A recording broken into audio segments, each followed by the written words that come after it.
నమస్తే, welcome to I news. Hyderabad లో ఇక ట్రాఫిక్ రూల్స్ బ్రేక్ చేసి తప్పించుకోవడం అంత ఈజీ కాదు. జంక్షన్ దగ్గర పోలీస్ కనిపించకపోయినా మీ ప్రతి కదలికను ఏఐ కెమెరాలు గమనిస్తున్నాయి.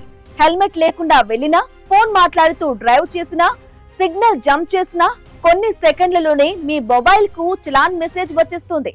ట్రాఫిక్ పోలీసుల కంటే వేగంగా పనిచేస్తున్న ఈ ఏఐ టెక్నాలజీ ఇప్పుడు హైదరాబాద్ రోడ్లపై కొత్త భయాన్ని క్రియేట్ చేస్తుంది. అసలు ఈ స్మార్ట్ ట్రాఫిక్ సిస్టమ్ ఎలా పనిచేస్తోంది, ప్రజలు ఎందుకు షాక్ అవుతున్నారు చూద్దాం. హైదరాబాద్ ట్రాఫిక్ పోలీసులు నగరంలో ఏఐ ఆధారిత స్మార్ట్ సర్వేలెన్స్ వ్యవస్థను మరింత విస్తరిస్తున్నారు. ఇప్పటికే ప్రధాన జంక్షన్లు, ఫ్లైఓవర్లు, రద్దీ ప్రాంతాల్లో హై రెజల్యూషన్ ఇంటెలిజెంట్ కెమెరాలు అమర్చగా ఇప్పుడు మరిన్ని ప్రాంతాలకు ఈ టెక్నాలజీని విస్తరించేందుకు చర్యలు చేపడుతున్నారు. ఈ ఏఐ కెమెరాల ప్రత్యేకత ఏంటంటే ఇవి కేవలం వీడియో రికార్డ్ చేయడమే కాదు, రూల్స్ బ్రేక్ చేసిన వాహనాలు ఆటోమేటిక్ గా గుర్తిస్తాయి. హెల్మెట్ లేకుండా బైక్ నడిపినా, సీట్ బెల్ట్ లేకుండా కార్ డ్రైవ్ చేసినా, సిగ్నల్ దాటినా, ఫోన్ మాట్లాడుతూ డ్రైవ్ చేసినా, రాంగ్ రూట్ లో వెళ్లినా, అధిక వేగంతో దూసుకెళ్లినా వెంటనే ఆ వాహనం నెంబర్ను స్కాన్ చేసి చలాన్ జనరేట్ చేస్తుంది. వాహనం యజమాని వివరాలు ఆర్టీఏ డేటాబేస్ తో లింక్ అవ్వడంతో కొద్ది క్షణాల్లోనే మొబైల్ కు SMS రూపంలో చలాన్ చేరుతుంది. చాలా మంది వాహనదారులు మనం ఎక్కడ తప్పు చేశామో కూడా గుర్తులేదు, అప్పటికే ఫోన్ కి చలాన్ వచ్చేసింది అంటూ ఆశ్చర్యపోతున్నారు. ప్రస్తుతం హైదరాబాద్ లో వేల సంఖ్యలో సీసీ కెమెరాలు పనిచేస్తుండగా వాటిలో అనేక కెమెరాలను ఏఐ ఆధారిత ట్రాఫిక్ అనలిటిక్స్ సిస్టమ్ తో అనుసంధానం చేశారు.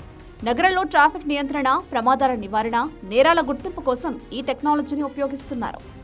ఇటీవల ORR పై 200 కిలోమీటర్ల వేగంతో కారు నడిపిన ఘటనలు, టీ హబ్ సమీపంలో రేసింగ్ కేసులు, బైక్ స్టంట్స్ వంటి సంఘటనల తర్వాత పోలీసులు మరింత కఠినంగా వ్యవహరిస్తున్నారు. ముఖ్యంగా యువత రోడ్లపై రీల్స్, స్టంట్స్ కోసం రిస్కీ డ్రైవింగ్ చేయడాన్ని అరికట్టేందుకు ఏఐ సిస్టమ్ను మరింత బలోపేతం చేస్తున్నారు. ఇక డ్రంక్ అండ్ డ్రైవ్, నకిలీ నెంబర్ ప్లేట్లు, పెండింగ్ చలాన్ల వాహనాలను కూడా ఏఐ సిస్టమ్ ద్వారా ట్రాక్ చేసే ప్రయత్నాలు జరుగుతున్నాయి. కొన్ని జంక్షన్లలో ఫేస్ రికగ్నిషన్ ఆధారిత సిస్టమ్స్ పై కూడా పరీక్షలు కొనసాగుతున్నట్లు సమాచారం. మరోవైపు ప్రజల్లో మాత్రం మిక్స్డ్ రియాక్షన్ కనిపిస్తోంది. ఇది రోడ్డు భద్రతకు మంచిదే అంటున్నారు కొందరు. ప్రతి కదలికను కెమెరాలు గమనించడం ప్రైవసీకి ముప్పు కాదా అని మరికొందరు ప్రశ్నిస్తున్నారు. లక్ష్యం ఫైన్లు వసూలు చేయడం కాదు, ప్రమాదాలను తగ్గించడం అంటున్నారు అధికారులు. ఏ టెక్నాలజీతో ట్రాఫిక్ నియంత్రణ మరింత సమర్థవంతంగా మారుతుందని చెప్తున్నారు. మొత్తానికి హైదరాబాద్ రోడ్లపై ఇప్పుడు కొత్త రూల్ మొదలైంది. పోలీస్ కనిపించకపోయినా ఏఐ చూస్తూనే ఉంటుంది.